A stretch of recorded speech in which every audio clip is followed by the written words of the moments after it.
Centripetal और tangential, तो हमने देखा था यहाँ पे सेंट्रीपिटल एक्सेलेरेशन का डेरिवेशन जो कि आ सकता है कि सेंटर की तरफ डायरेक्टेड होता है, पोजीशन वेक्टर के एंटी पैरेलल होता है। फिर उसके बाद हमने कुछ ये इक्वेशंस डेराइव किए थे जो कि exactly motion in straight line के इक्वेशंस या यूनिफॉर्मली एक्सलेटेड मोशन के एक्सलेशन के इक्विवेलेंट हैं। तो बहुत ही पैरेलल सी एनालॉजी है वहाँ पे, उसको रिलेट करना है। और ये हमारे बेसिक डेफिनेशन पार्ट थे और कुछ डेरिवेशन पार्ट था। तो थ्योरेटिकल चैप्टर या थ्योरेटिकल कंटेंट मान सकते हो, इसमें इतना ही था सर्कुलर मोशन में, ये सारी चीजें। अब इसके एप्लीकेशन वाले पार्ट पे हम लोग जाएंगे जो कि है डायनेमिक्स ऑफ सर्कुलर मोशन। तो हमेशा जो है बताया कि एक जनरल थंब रूल है प्रॉब्लम को स्टार्ट करने के लिए या किसी भी सिचुएशन में आंसर देने के लिए, फर्स्ट दिमाग में क्वेश्चन आना चाहिए यूनिफॉर्म है या नॉन यूनिफॉर्म। यूनिफॉर्म में only one acceleration centripetal acceleration, non uniform में टू टाइप के एक्सलेशन सेंटीपिटल और टेंजेंशियल। और तो वो एक्सेलरेशन प्रोवाइड करने वाले जरूर कोई ना कोई फोर्स होंगे, बिना किसी फोर्स के सेंट्रीपिटल या टेंजेंशियल एक्सेलरेशन नहीं एक्ट करेगा। अब वो फोर्स कौन कौन से फोर्सेस हैं, तो वो फोर्सेस जितने टाइप के फोर्सेस हमने पढ़े हैं, कौन कौन से रिएक्शन फोर्स में पढ़ा है कि फ्रिक्शन है, नॉर्मल रिएक्शन है, तो कहीं पे normal reaction centripetal force provide कर सकता है। जैसे एक वो डेथ वेल वाला जो होता है सर्कस वर्कस में, जिसमें जो है बाइक, वो सलमान खान की बाइक जो है घूमती है भारत हाँ मूवी के सर। अंदर।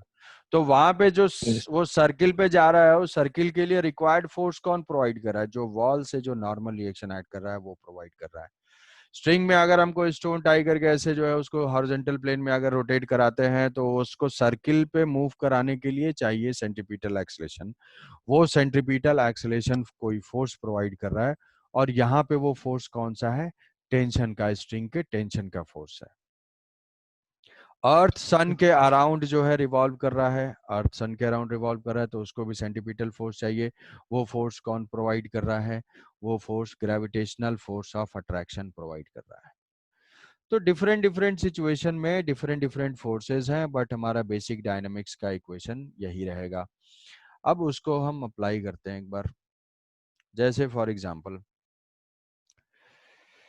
क्वेश्चन ये है कि हॉरिजॉन्टल प्लेन में है, हॉरिजॉन्टल प्लेन में है, एक ब्लॉक है और उसको हमने, ये 2 kg का ब्लॉक है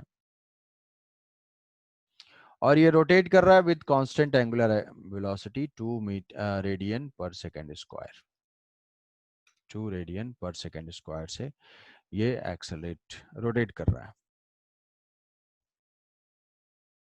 रोटेट कर रहा है। तो हमें फाइंड करना है, find the tension string horizontal plane में। The whole setup is in horizontal plane.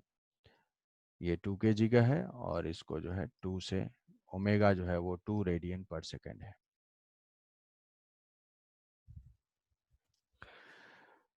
तो ये सर्कुलर पाथ पे रिवॉल्व कर रहा है। ये आर की जो वैल्यू है वो है 1 मीटर, 1 मीटर के रेडियस पे हॉरिजॉन्टल सरफेस पे ऐसे ऐसे ये रिवॉल्व कर रहा है, स्ट्रिंग से अटैच्ड है, स्ट्रिंग से अटैच्ड है, स्ट्रिंग से अटैच्ड है।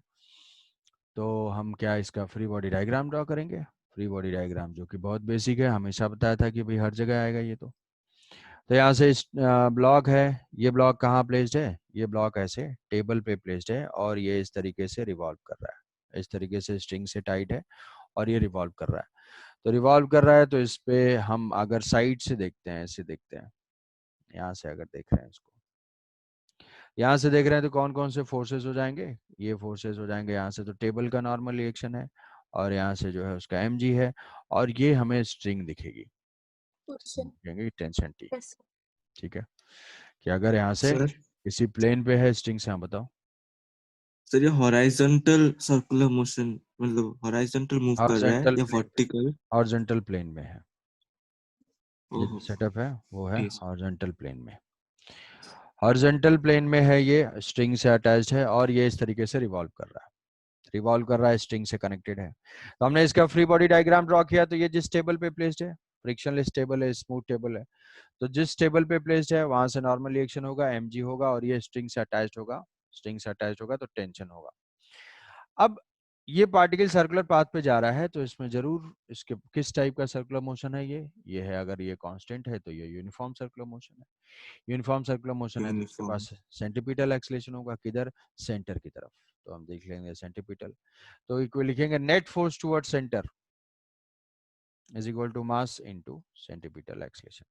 यहाँ पे सेंटीपिटल फोर्स कौन प्रोवाइड कर रहा है? स्ट्रिंग में जो टेंशन है, तो यहाँ पे लिख लेंगे T is equal to m2 acceleration omega square r, omega square r, omega square r, तो ये हो जाएगा 2 इंटू ओमेगा है 2 इंटू 2 और रेडियस है आर, तो यहाँ से टेंशन हो जाएगा 8 न्यूटन। Yes sir. टेंशन हो जाएगी 8 न्यूटन।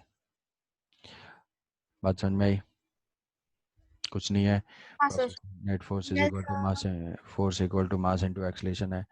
अगर मान लो ये हॉरिजॉन्टल प्लेन में रिवॉल्व कर रहा है, ऐसा पूछ लेता है कि सडनली जो है स्ट्रिंग अगर ब्रेक कर जाती है, सडनली स्ट्रिंग अगर ब्रेक करती है तो ये पार्टिकल किस डायरेक्शन में जाएगा?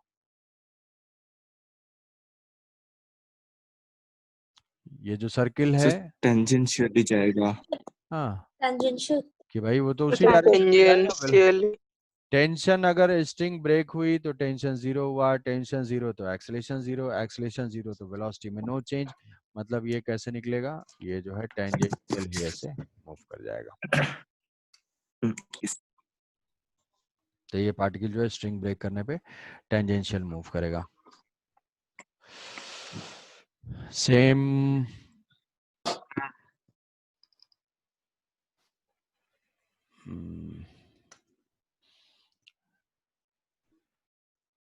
सेम सिस्टम को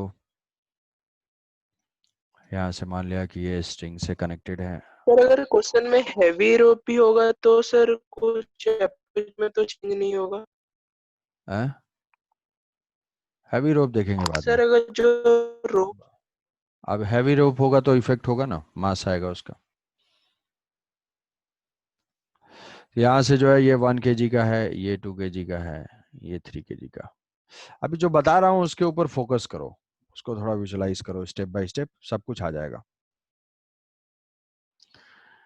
तो ये 3 हॉरिजॉन्टल प्लेन में ये सेम सेटअप है, उसको हमने फर्दर और एक्सटेंड कर दिया कि 1 kg है, 2 kg है, 3 kg है, सेक्शन 1 से अटैच्ड है, ये सेक्शन 2 है, सेक्शन 3 है, तो 3 डिफरेंट स्ट्रिंग के साथ अटैच्ड है। तो यहाँ से ये 1 है, स्ट्रिंग 1 है, ये है स्ट्रिंग 2 और ये है स्ट्रिंग 3, स्ट्रिंग 1 2 3, ये तीनों है। हमें फाइंड करना है, find the tension in each string if this system is rotating with angular velocity 2 radian पर सेकेंड। 2 रेडियन पर सेकेंड से है, ये है 1 मीटर है, ये 1 मीटर है, ये भी 1 मीटर है, ये लग नहीं रहा है लेकिन है, ये 1 मीटर है और ये स्ट्रिंग की लेंथ भी 1 मीटर है। Find the tension in each string, her string में हमें टेंशन फाइंड करना है।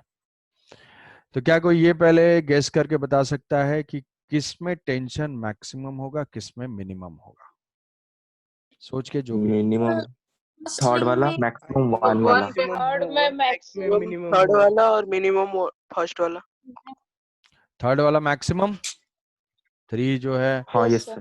T3 मैक्सिमम, उसके थर्ड बाद वाला अगर ऑर्डर बोले तो ऐसे T2 और फिर ऐसे T1। सर 1 वाला मैक्सिमम होगा ना, 1 मैक्सिमम होगा, 3 सर मिनिमम होगा।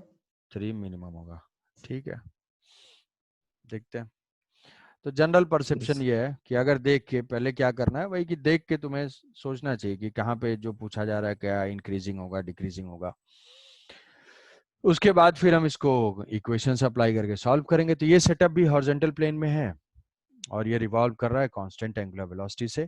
तो कांस्टेंट वेलोसिटी अगर इसकी कांस्टेंट है तो ऑब्वियसली यूसीएम है, यूनिफॉर्म सर्कुलर मोशन है, तो इसके पास होगा सेंटीपीटल। सेंटीपीटल फाइंड करने के लिए हम क्या करेंगे कि यहाँ से इसको फ्री बॉडी डायग्राम ड्रॉ कर लेते हैं 3 के लिए। Yes, sir. 3 का फ्री बॉडी डायग्राम ड्रॉ किया, यहाँ पे 3 है और यहाँ से टेंशन दिखा दिया T3। अब बाकी नॉर्मल mg है उसको छोड़ ही देते हैं। तो ये किस टाइप के पाथ पे रिवॉल्व कर रहा होगा? यहाँ से जो है इसका रेडियस क्या है? रेडियस है इसकी 3 मीटर, 3 मीटर। तो ये रिवॉल्व कर रहा है 3 मीटर से, इसके पास होगा सेंटीपीटल एक्सेलरेशन। तो इक्वेशन लिख लेंगे, net force is equal to mass into acceleration omega square Yes, sir. Into radius है इसकी, एक्सिस ऑफ रोटेशन से डिस्टेंस वो है 3 मीटर। ये हो जाएगा 3 मीटर, तो 9 इंटू 4 ये हो जाएगा 36 newton. T3 is equal to sir हम 36 लोग एक्सेस से लेंगे। एक्सिस से डिस्टेंस।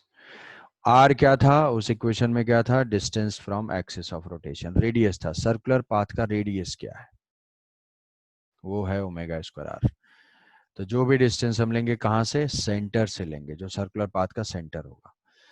तो हो जाएगा 36 न्यूटन। 36 न्यूटन। अब 2 के लिए है तो 2 का फ्री बॉडी डायग्राम ड्रॉ करना पड़ेगा। 2 का फ्री बॉडी डायग्राम ड्रॉ करेंगे तो 2 का कांटेक्ट दो स्ट्रिंग से है। कौन कौन से? 2 एंड 3। तो ये हो जाएगा T2 एंड ये हो जाएगा T3। और ये भी मूव कर रहा है सर्कुलर पाथ पे, कर रहा है यूनिफॉर्म सर्कुलर मोशन, तो एक्सेलरेशन होगा टुवर्ड सेंटर। मतलब कौन सा टेंशन ज्यादा होगा? T2। T2 कि नेट T2 एक्सेलरेशन जो है वो यस है sir T2 minus T3 is equal to mass into acceleration. तो अभी समझ में आने लगा होगा कि जो आंसर दिया था यस इमोशनली सर वो गलत होता हुआ दिख रहा है। मास इंटू एक्सेलरेशन, मास है तो इसका गलत 2 है। Into acceleration omega square, Yes. Omega square 52 into आएगा। एक्सेलरेशन। एक्सेलरेशन हो जाएगा 2। तो ये हुआ T2 is equal to T3 plus 16। तो ये हो जाएगा 36 प्लस 16। तो यहाँ से हो जाएगा 52 52 52 यस न्यूटन। सर तो टेंशन जो है बढ़ गया। यस सर और यहाँ से फिर हम इसके लिए देख लेते हैं, 1 के लिए देख लेंगे। 1 के लिए देखेंगे तो 1 का जो है फ्री बॉडी डायग्राम, ये T1 है और ये Yes, T2 sir. है। Correct. तो यहाँ से नेट फोर्स जो है वो एक्सेलरेशन है। तो T1 minus T2 is equal to mass into omega square into radius है 1। तो 4। तो T1 की यस वैल्यू सर कितनी आ जाएगी? 56 56 56 न्यूटन। 56. Whoosh. तो यहाँ पे 56 है, 52 है और ये है। तो ये करेक्ट ऑर्डर Yes, ये sir. है कि ये है T1 मैक्सिमम है, फिर T2, उसके बाद T3। ऐसा इसलिए है कि किसी भी पॉइंट Yes, sir. याद करोगे, याद करोगे लॉज ऑफ मोशन में भी जाकर वर्टिकल रोप होती थी तो किसी भी पॉइंट का टेंशन उस पॉइंट के बिलो वाले वेट को सस्पेंड करता था। तो अगर इस केस में भी हम देखते हैं, इस केस में भी अगर यहाँ पे देखते हैं कि T1 जो है, T1 के बियॉन्ड जितना भी मास है, अगर हम सिर्फ T1 को देखते हैं तो इस पॉइंट के टेंशन को इन तीनों मासेस को सर्कुलर पाथ पे रिवॉल्व कराना है। मतलब 6 kg को जो है सेंटीपिटल एक्सेलरेशन देना है। तो T1 को जो है टेंशन ज्यादा है एज कंपेयर टू T2, क्योंकि T2 को क्या है, T2 को सिर्फ उसके बियॉन्ड जितने मासेस हैं उनको सेंटीपिटल पाथ पे ले जाना है। इस पॉइंट के बियॉन्ड अगर यहाँ से हम देखते हैं, यहाँ से देखते हैं इसको फ्री बॉडी डायग्राम के टर्म्स में सोचते हैं तो T2 और T3 एक साथ है। तो यहाँ से जो T2 है वो T2 किसको सेंटीपिटल एक्सेलरेशन प्रोवाइड कर रहा है? 5 kg को। T3 को किसको प्रोवाइड करना है? सिर्फ 3 kg की रिस्पॉन्सिबिलिटी है। सर्कुलर पाथ पे ले जाना है तो सेंटीपिटल प्रोवाइड करना है, सेंटीपिटल प्रोवाइड करना है तो सिर्फ 3 kg का लोड है। T2 के ऊपर जो है वो 2 और 3 5 kg का लोड है। T1 के ऊपर जो 6 kg का लोड है। तो यहाँ पे सर्कुलर मोशन में किसी भी पॉइंट का टेंशन उसके बियॉन्ड जितना भी मासेस है उसको सेंटीपिटल फोर्स प्रोवाइड करने की रिस्पॉन्सिबिलिटी है। इसीलिए tension increases towards centre. Tension increases towards centre. Yes sir sir मैंने कहा था T1 मैक्सिमम T3 मिनिमम ही। है Yes, sir. फिर ऑर्डर चेंज कर दिया था। सर पक्का प्रॉमिस, मैंने तो वही कहा था स्टार्टिंग में, बाकी सब अलग बोलने लगे तो मैं चुप हो गई। ठीक है। तो ये हुआ। चलो अब दूसरे टाइप का है, जैसे मान लो एक टेबल है, circular turn table.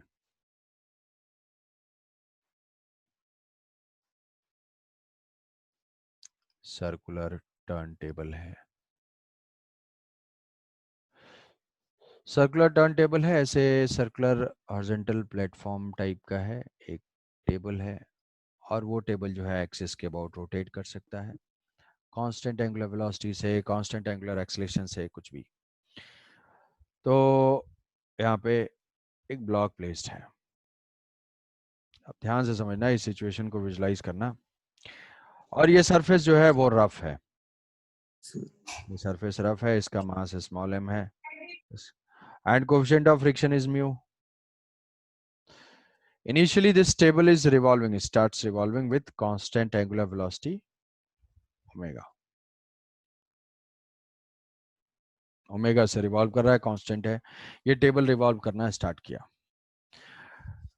Table revolve करना स्टार्ट करेगा तो उसके साथ साथ हम ये मानते हैं कि ब्लॉक भी है और वो ब्लॉक भी रिवॉल्व कर रहा है। मान लिया इसके रेडियस है आर, आर डिस्टेंस पे है एक्सिस ऑफ रोटेशन से, तो ये टेबल के साथ साथ ऐसे सर्कुलर पाथ पे जाएगा। तो यहाँ पे ग्राउंड पे जो ऑब्जर्वर है उसको दिखेगा कि भाई ये जो है एम मास सर्कुलर पाथ पे जा रहा है, तो हमें पता है कि सर्कुलर पाथ पे अगर जा रहा है तो कोई ना कोई फोर्स तो चाहिए। फोर्स चाहिए किधर? Towards the centre. क्यों? क्योंकि ये कांस्टेंट एंगुलर वेलोसिटी से जा रहा है, तो इस ब्लॉक के पास सिर्फ और सिर्फ सेंटीपीटल एक्सेलेरेशन होगा। तो अब इस पे ऊपर फोर्सेस कौन कौन से एक्ट कर रहे हैं? इसके ऊपर फोर्सेस एक्ट कर रहे हैं भाई, ये है नॉर्मल है और ये mg है, और फ्रिक्शन एक्ट कर सकता है, फ्रिक्शन एक्ट कर सकता है सरफेस के पैरेलल।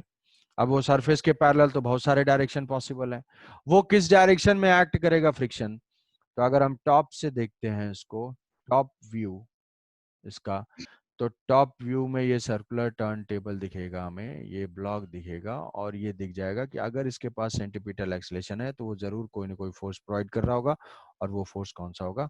फ्रिक्शन का फोर्स होगा।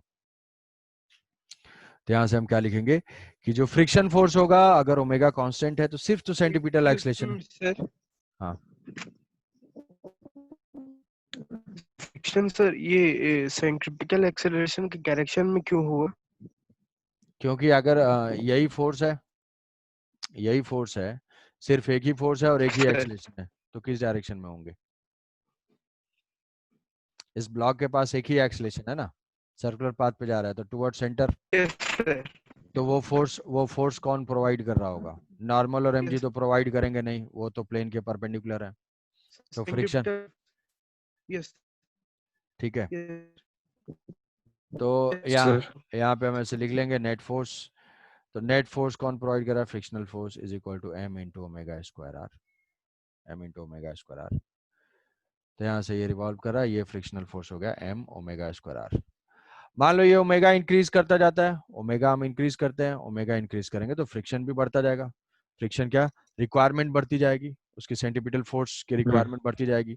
तो बढ़ते बढ़ते ये कहाँ तक जा सकता है? मैक्सिमम जा सकता है, F लिमिट लिमिटिंग तक जा सकता है। तो जब लिमिटिंग तक जाएगा तो उस केस में हमें काइनेटिक ओमेगा मैक्सिमम एक्ट करेगा।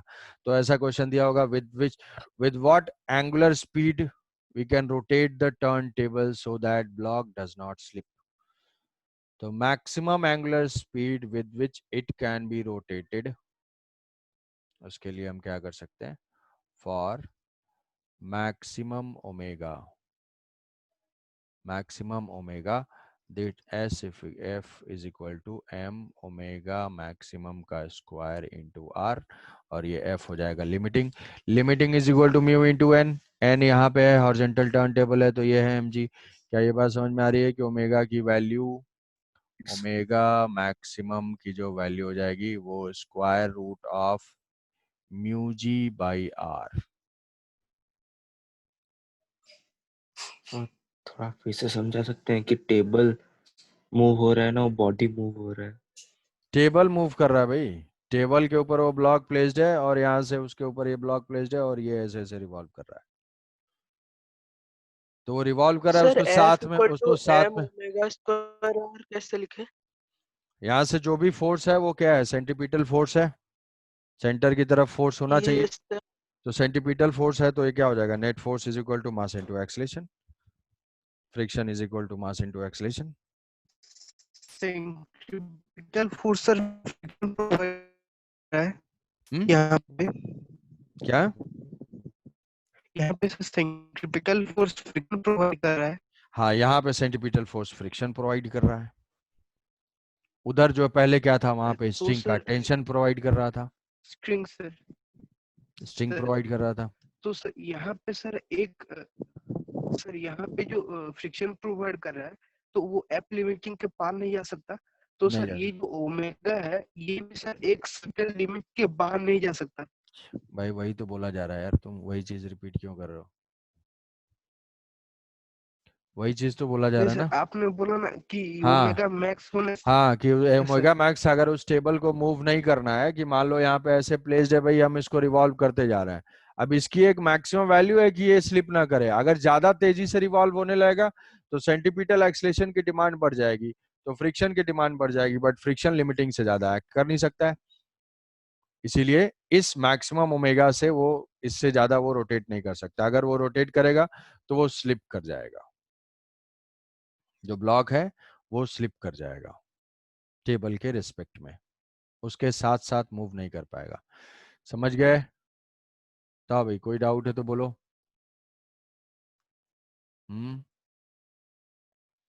Centripetal acceleration sir friction provide कर रहा है, वो वाला थोड़ा समझ में नहीं आया पर। टर्न टेबल पे वो मूव कर रहा है, ओमेगा के साथ टेबल के साथ साथ मूव कर रहा है, तो टेबल पे अगर मूव कर रहा है तो उसके पास कोई ना कोई एक्सेलरेशन है। एक्सेलरेशन किस डायरेक्शन में होगा? Toward centre. तो ब्लॉक को सेंटर की तरफ वो एक्सेलरेशन कोई ना कोई तो फोर्स होगा, कौन प्रोवाइड करेगा? कौन और फोर्स है? नॉर्मल है, mg है, वो तो सेंटर के ब्लॉक परपेंडिकुलर। पे जो कनेक्ट है सर, स्प्रिंग से कनेक्ट है ना सर? भाई ये नींद में चल रहा है वैसे, कहाँ पे स्प्रिंग दिखा दिया मैंने? यहाँ पे ये स्ट्रिंग से कनेक्ट नहीं है क्या? ठीक है, मैं समझ गया तुम्हारा डाउट। वो टेबल प्लेस्ड है यार, स्ट्रिंग कहाँ से बोला मैंने? स्ट्रिंग तो बताया नहीं कहीं पे, बोला कि सर्कुलर टर्न टेबल पे ब्लॉक प्लेस्ड है। Yes sir. Excuse me sir. हाँ भाई बताओ। सर इसमें तो फिर तो फ्रिक्शन के जो डेफिनेशन में बोलते हैं कि व्हिच ऑपोजेस द रिलेटिव मोशन, वो तो यहाँ पे वर्कआउट नहीं कर रहा है। ये लो, ये अलग होशियार हो गए। क्यों? यहाँ पे तो टेबल मूव करना चाह रहा है ना ब्लॉक के रेस्पेक्ट में, टेबल तो ब्लॉक के यस रेस्पेक्ट सर। में मूव कर रहा है, रिलेटिव मोशन करना चाह रहा है, बट फ्रिक्शन उसको अपोज कर रहा है। फ्रिक्शन दोनों का रिलेटिव मोशन तो जीरो है। फ्रिक्शन अगर नहीं होता तो टेबल मूव कर जाता, ब्लॉक मूव ही नहीं कर पाता। Yes sir. ये अलग अलग लेवल की जिज्ञासाएं हैं भाई। चलो समझ गए? स्ट्रिंग नहीं है यार, स्ट्रिंग नहीं है। ये कौन सी दुनिया में चल रहे हो? ये स्ट्रिंग नहीं है, सर्कुलर टर्न टेबल पे ब्लॉक प्लेस्ड है। और सर अगर सर ओमेगा मैक्स से ज्यादा हो तो करेगा वो वाला स्लिप। भाई गजब ब्रेक सर लगा एफ दिया यार टैक्स। तुम लोग। हाँ बोलो। चलो नेक्स्ट। अब यहां से देखो, फ्रिक्शन। मान लो कि कोई पर्सन है, वो पर्सन हॉरिजॉन्टल लेवल पे है, सर्कुलर टर्न, ये हॉरिजॉन्टल लेवल रोड है, तो इसको हम बोल सकते हैं कि question based on circular turn on horizontal level road.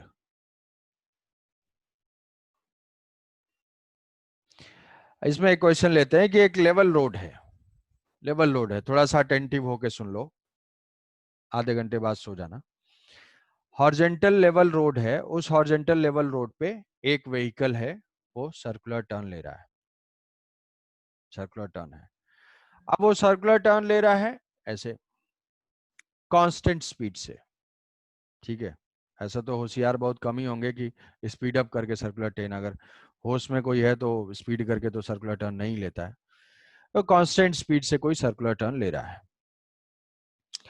तो हमें ये फाइंड करना है भाई कि सेफ सर्कुलर टर्न के लिए, ध्यान से सुनना, यहां से कोई लेवल सर्कुलर टर्न है, मान लो तुम जा रहे हो कहीं पे, अब एग्जैक्ट इस टाइप का एक सर्कुलर टर्न है, इस सर्कुलर टर्न पे एक व्हीकल है, एक व्हीकल जो है वो मूव कर रहा है और वो टर्निंग ले रहा है रोड में, रोड में है यहाँ पे, ये हमें क्या दिख रहा है, रोड का टॉप व्यू है, मतलब यहां से है, ऐसे हम लोग देख रहे हैं। तो ये टर्निंग स्पीड, ये v टर्निंग स्पीड से है, और ये है ओरिजिन, ओरिजिन से यहां से ये है इसकी सर्कुलर टर्न की रेडियस r, सर्कुलर टर्न की रेडियस मान लो इसको जो है कैपिटल R लिख लेते हैं, ठीक है। तो ये लेवल रोड है, लेवल रोड पे सर्कुलर टर्न है, हमें फाइंड क्या करना है, हमें ये फाइंड करना है what should be the safest maximum possible safe speed, या what is the maximum speed for safe turning, what should be the maximum speed for safe turning, find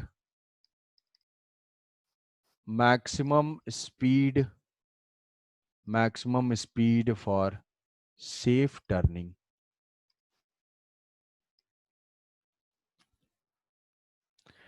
कि ज्यादा तेज जाएगा तो क्या होगा, स्किड करके गिर जाएगा वहीं पे, यस सर। स्किडिंग को जो है अवॉइड करना है, स्किडिंग को अवॉइड करना है। तो अब वहां पे जो है हम उसका अगर फ्री बॉडी डायग्राम को हम इसका डायग्राम ड्रॉ करने की कोशिश करते हैं, ध्यान से थोड़ा सा फोकस करो, फोकस नहीं करोगे तो फिर वही लगेगा ये स्ट्रिंग से कनेक्टेड है, स्ट्रिंग नहीं है, ये रेडियस डिनोट कर रहा हूं और ये व्हीकल है। तो हम क्या करते हैं कि इस तरीके से अगर टर्न ले रहा है तो यहाँ से साइड से देखते हैं, लेवल के साइड से देखते हैं ऐसे झुक के, तो यहाँ से हमें दिख जाएगा कि ये जो है ये व्हीकल है और ये व्हीकल की जो है व्हील, मतलब इस टाइप से एग्जैक्टली ऐसे सर्कुलर नहीं, ऐसे टाइप से दिखेगा। और ये कैसे मूव कर रहा है, वेलोसिटी किधर जा रही है, इनटू द प्लेन, वेलोसिटी जो है वो इनटू द प्लेन जा रही है। हम यहाँ से पीछे से ऐसे बैठ के देख रहे हैं, नंबर प्लेट हमें दिखेगा, और ये है इसका यहाँ से टर्न ले रहा है। तो स्पीड को क्या बोल सकते हैं, डॉट या क्रॉस, क्रॉस को हम v से डिनोट करते हैं, क्रॉस, तो यहाँ पे क्रॉस है, तो वेलोसिटी जो है क्रॉस है, और ये जो है ऐसे सर्कुलर पाथ पे जा रहा है। तो भाई सर्कुलर पाथ पे मूव कराने के लिए इसको तो सेंट्रीपिटल एक्सेलरेशन चाहिए, सेंट्रीपिटल फोर्स एक्ट करना चाहिए। तो वहां पे ये सेंट्रीपिटल फोर्स कौन प्रोवाइड करेगा, यहाँ पे, क्योंकि और कोई फोर्स ही नहीं है, frictional force between the road and tyre, road और टायर के बीच में जो फ्रिक्शनल फोर्स है वो किधर डायरेक्टेड होगा, वो डायरेक्टेड होगा सेंटर की तरफ, जो कि उसको सेंट्रीपिटल एक्सेलरेशन प्रोवाइड करेगा। उसके अलावा और कौन कौन से फोर्सेस है भाई, नॉर्मल और mg है, ये तो प्लेन के परपेंडिकुलर है, जिस प्लेन में सर्कुलर मोशन है उसके प्लेन के परपेंडिकुलर है, और इसको सर्कुलर टर्न लेना है और ले रहा है ये, तो जो भी प्लेन के पैरेलल फोर्स है, प्लेन के पैरेलल फोर्स कौन सा होता है, रिएक्शन फोर्स का पैरेलल कंपोनेंट फ्रिक्शन, तो ये फ्रिक्शन जो है ये सेंट्रीपिटल एक्सेलरेशन प्रोवाइड कर रहा होगा। तो हम क्या लिख सकते हैं कि this frictional force F is equal to net force is equal to mass into acceleration, ये व्हीकल का मास है, mv square by r, mv square by r, mv square by r, r is the radius. अब यहाँ पे हमें पता है कि इस फ्रिक्शन की तो एक मैक्सिमम वैल्यू है, this frictional force is what, limiting friction से कम ही होती है, तो ये अगर लिमिटिंग फ्रिक्शन से कम होती है तो ये जो mv स्क्वायर बाई r है ये भी क्या होगा, लिमिटिंग फ्रिक्शन से कम होगा, मतलब म्यू mg से कम होगा, म्यू mg से कम होगा।